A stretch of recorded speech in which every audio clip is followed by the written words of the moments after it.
மத்தேயு முதலாம் அதிகாரம். ஆபிரகாமின் குமாரனாகிய தாவீதின் குமாரனான இயேசு கிறிஸ்துவினுடைய வம்ச வரலாறு.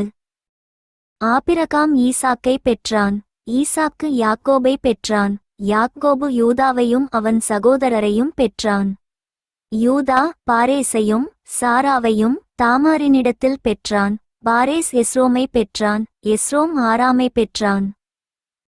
ஆராம் அம்மினதாபை பெற்றான். அம்மினதாப் நகசோனை பெற்றான். நகசோன் சல்மோனை பெற்றான். சல்மோன் போவாசை ராகாபினிடத்தில் பெற்றான். போவாஸ் ஓபேதை ரூத்தினிடத்தில் பெற்றான். ஓபேத் ஈசாயை பெற்றான்.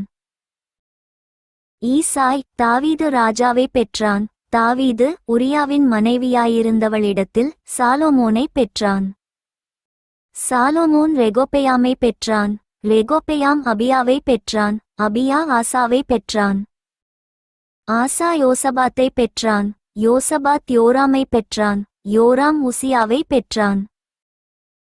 உசியா யோதாமை பெற்றான். யோதாம் ஆகாஸை பெற்றான். ஆகாஸ் எசேக்கியாவை பெற்றான்.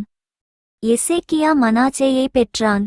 மனாசே ஆமோனை பெற்றான். ஆமோன் யோசியாவை பெற்றான். பாபிலோனுக்கு சிறைப்பட்டு போகுங்காலத்தில் யோசியா எக்கொனியாவையும் அவனுடைய சகோதரரையும் பெற்றான். பாபிலோனுக்கு சிறைப்பட்டு போன பின்பு எகோனியா சலாத்தியேலை பெற்றான். சலாத்தியேல் சொரோபாபேலை பெற்றான். சொரோபாபேல் அபியூதை பெற்றான். அபியூத் எலியாக்கீமை பெற்றான். எலியாக்கீம் ஆசோரை பெற்றான். ஆசோர் சாதோக்கை பெற்றான்.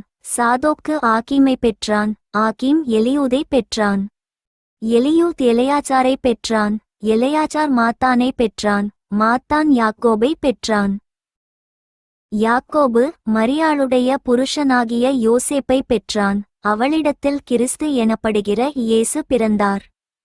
இவ்விதமாய் உண்டான தலைமுறைகளெல்லாம் ஆபிரகாம் முதல் தாவீது வரைக்கும் 14 தலைமுறைகளும், தாவீது முதல் பாபிலோனுக்கு சிறைப்பட்டு போன காலம் வரைக்கும் 14 தலைமுறைகளும், பாபிலோனுக்கு சிறைப்பட்டு போன காலம் முதல் கிறிஸ்து வரைக்கும் 14 தலைமுறைகளுமாம். இயேசு கிறிஸ்துவினுடைய ஜனனத்தின் விவரமாவது, அவருடைய தாயாராகிய மரியாள் யோசேப்புக்கு நியமிக்கப்பட்டிருக்கையில் அவர்கள் கூடி வருமுன்னே அவள் பரிசுத்த ஆவியால் கர்ப்பவதியானாள் என்று காணப்பட்டது. அவள் புருஷனாகிய யோசேப்பு நீதிமானாயிருந்து அவளை அவமானப்படுத்த மனதில்லாமல் இரகசியமாய் அவளை தள்ளிவிட யோசனையாயிருந்தான். அவன் இப்படி சிந்தித்துக் கொண்டிருக்கையில் கர்த்தருடைய தூதன் சொப்பனத்தில் அவனுக்கு காணப்பட்டு, தாவீதின் குமாரனாகிய யோசேப்பே, உன் மனைவியாகிய மரியாளை சேர்த்துக்கொள்ள ஐயப்படாதே, அவளிடத்தில் உற்பத்தியாயிருக்கிறது பரிசுத்த ஆவியினால் உண்டானது.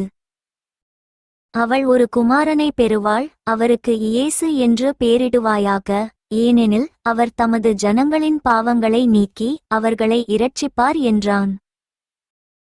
தீர்க்கதரிசியின் மூலமாய் கர்த்தராலே உரைக்கப்பட்டது நிறைவேறும்படி இதெல்லாம் நடந்தது.